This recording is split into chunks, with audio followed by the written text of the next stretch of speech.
Kami mau sekolah minggu, terima kasih.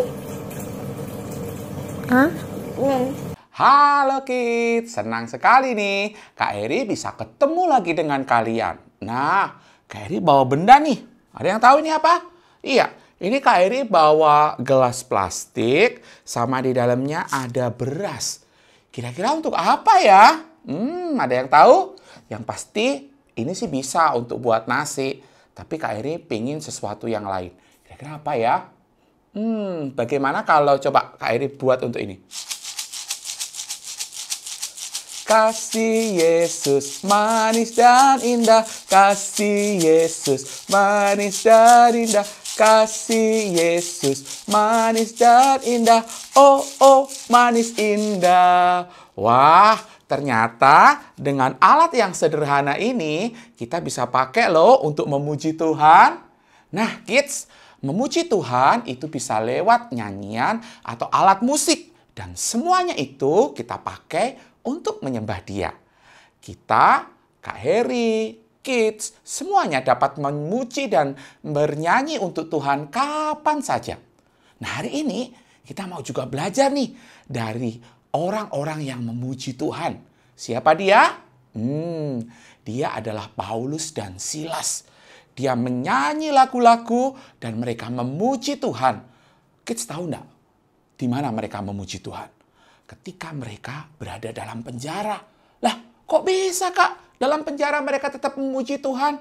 Penasaran kan? Nih, kakak sudah siapin video untuk kids bisa lihat. Dan kita lihat bagaimana Paulus dan Silas memuji Tuhan di penjara.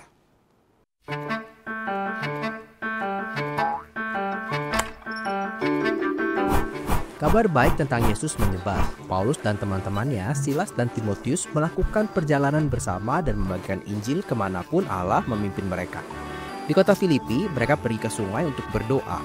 Beberapa wanita ada di sana dan Paulus mulai berbicara dengan mereka. Seorang perempuan bernama Lydia yang menjual kain ungu mendengarkan. Lydia adalah seorang penyembah Tuhan yang benar dan Tuhan menolongnya untuk percaya apa yang Paulus katakan. Lydia dan semua orang di rumahnya dibaptis. Pada hari yang lain, seorang hamba perempuan bertemu dengan Paulus dan Silas. Dia memiliki roh yang membuatnya dapat meramalkan masa depan. Gadis itu mengikuti Paulus dan Silas sambil berteriak, "Orang-orang ini adalah hamba-hamba Allah yang maha tinggi." Paulus akhirnya berbalik dan berkata kepada roh yang ada dalam perempuan itu, "Aku memerintahkanmu dalam nama Yesus untuk keluar dari perempuan itu." Dan roh itu langsung keluar. Sekarang pemilik gadis itu menjadi marah karena ia tidak dapat lagi meramalkan masa depan dan menghasilkan uang untuk mereka. Mereka menangkap Paulus dan Silas dan menyeret mereka ke pihak keamanan. Para petugas memasukkan Paulus dan Silas ke dalam penjara. Kira-kira tengah malam, Paulus dan Silas sedang berdoa dan menyanyikan lagu-lagu pujian untuk Tuhan. Tiba-tiba sebuah gempa bumi mengguncang penjara. Pintu-pintu terbuka dan semua rantai tahanan lepas. Kepala penjara terbangun dan mengira para tahanan telah melarikan diri sehingga ia mengeluarkan pedangnya dan hendak membunuh dirinya sendiri. "Jangan lukai dirimu sendiri," Paulus berkata. "Kami semua ada di sini." Kepala penjara terkejut karena para tahanan masih ada di sana. Hal ini membuatnya percaya kepada kuasa Allah. Kepala penjara membawa Paulus dan Silas keluar. "Saudara-saudara, apa yang harus kulakukan supaya aku dapat diselamatkan?" tanyanya. Mereka menjawab, "Percayalah kepada Tuhan Yesus dan engkau akan diselamatkan." Kepala penjara dan semua orang yang ada dalam rumah tangganya menjadi percaya dan dibaptis. Kemudian pada hari itu juga Paulus dan Silas dibebaskan. Paulus dan Silas pergi ke Tesalonika dan menceritakan tentang Yesus kepada orang-orang. Beberapa orang menjadi percaya tetapi yang lainnya marah. Kemudian Paulus dan Silas pergi ke Berea. Mereka disambut dengan baik di sana sampai orang-orang dari Tesalonika datang dan membuat masalah bagi mereka. Paulus pergi ke Athena dan menceritakan kepada orang-orang tentang Allah yang esa dan benar. Paulus berkata bahwa Allah ingin agar semua orang di dunia berbalik dari dosa dan berbalik kepadanya. Ketika orang-orang mendengar tentang Yesus yang dibangkitkan dari kematian, sebagian dari mereka menertawakan, tetapi ada juga yang percaya kepada Yesus. Kemudian Paulus pergi ke Korintus. Dia bertemu dengan sepasang suami istri bernama Aquila dan Priscilla. Mereka adalah pembuat tenda seperti Paulus, jadi mereka bekerja sama. Lydia, kepala penjara, dan banyak orang lain mendengar Injil dan diselamatkan. Mereka mau mendengarkan dan percaya kepada Yesus. Paulus dan para rasul lainnya memberitakan pesan yang sama kepada semua orang. Percayalah kepada Tuhan Yesus dan kamu akan diselamatkan.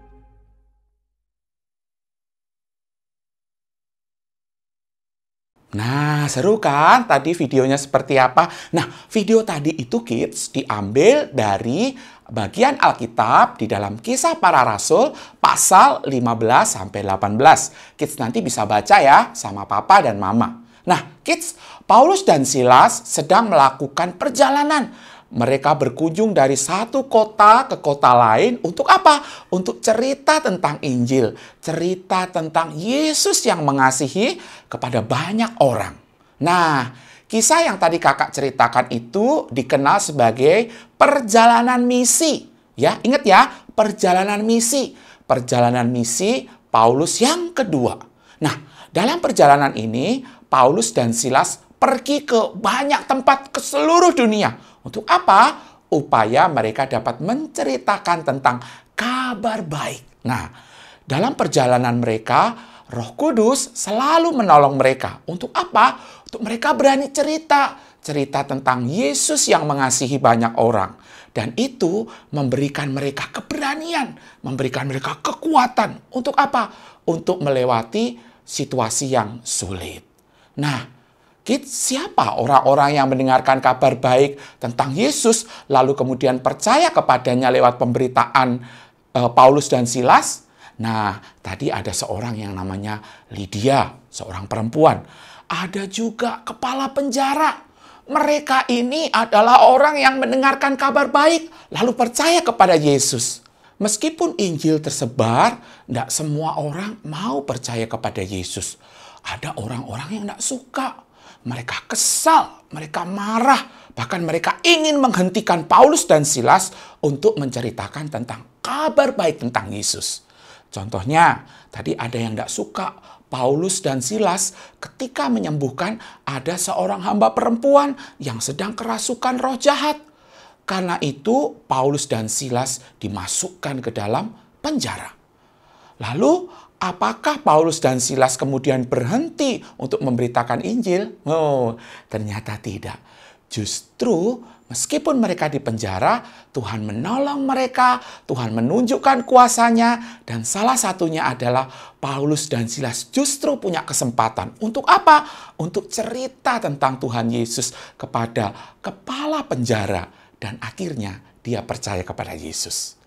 Nah, kids, semua orang dapat loh diselamatkan seperti kepala penjara itu. Supaya kita selamat, yang harus kita lakukan adalah percaya kepada siapa? Tuhan Yesus.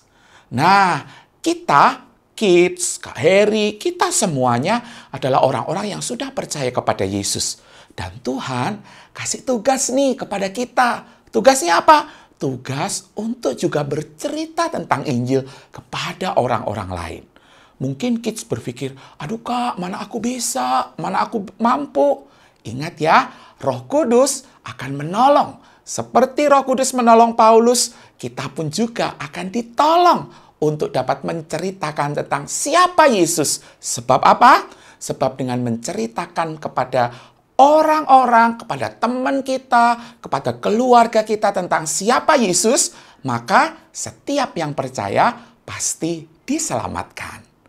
Nah kids, seperti Lydia, seperti kepala penjara, dan orang lain yang mendengarkan Injil dan diselamatkan, mereka mau percaya kepada Yesus. Paulus dan para rasul lainnya memberitakan pesan yang sama kepada semua orang. Percayalah kepada Yesus, dan kamu akan diselamatkan. Kids, sebagai anak-anak Tuhan, sebagai orang-orang Kristen, kita pun juga punya tugas yang sama. Tuhan memerintahkan kepada kita untuk kita juga menceritakan tentang Injil. Dan kids tidak perlu takut. Sebab apa? Roh Kudus yang akan menolong kids. Kids dapat cerita tentang Yesus setiap kali ada kesempatan. Setiap kali bermain dengan teman-teman. Setiap kali mungkin ketemu sama Popo, Kungkung, Opa, Oma. Kids bisa cerita tentang Yesus yang mengasihi semua orang yang sudah mati dan bangkit untuk kita orang yang berdosa. Nah, seperti Paulus, ketika dia bertemu dengan banyak orang, dia membagikan kesempatan untuk memberitakan Injil.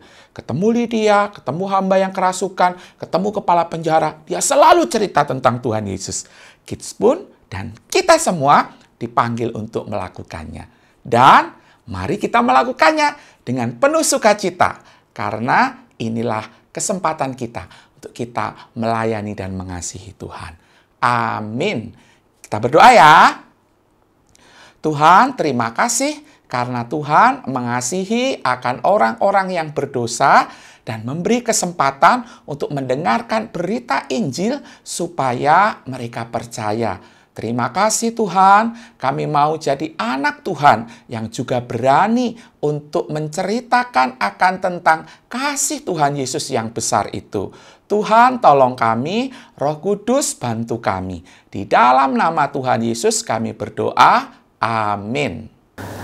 Nah, kita semua akan bersama-sama mengakhiri akan ibadah kita hari ini. Kak Eri akan berdoa untuk kids semuanya. Mari bersama-sama kita berdoa. Terima kasih Tuhan, hari ini kami boleh bersama-sama beribadah kepada Tuhan, memuji nama Tuhan, mendengarkan akan firman Tuhan. Tuhan, kami mau melakukan apa yang sudah kami dengarkan. Kiranya Tuhan menolong kami supaya kami dapat melakukan firman Tuhan itu dan melaluinya kami boleh mempermuliakan nama Tuhan. Berkati kami semua Tuhan, di dalam nama Tuhan Yesus kami berdoa. Amin. Ibadah kita selesai. Selamat hari Minggu. Tuhan Yesus memberkati.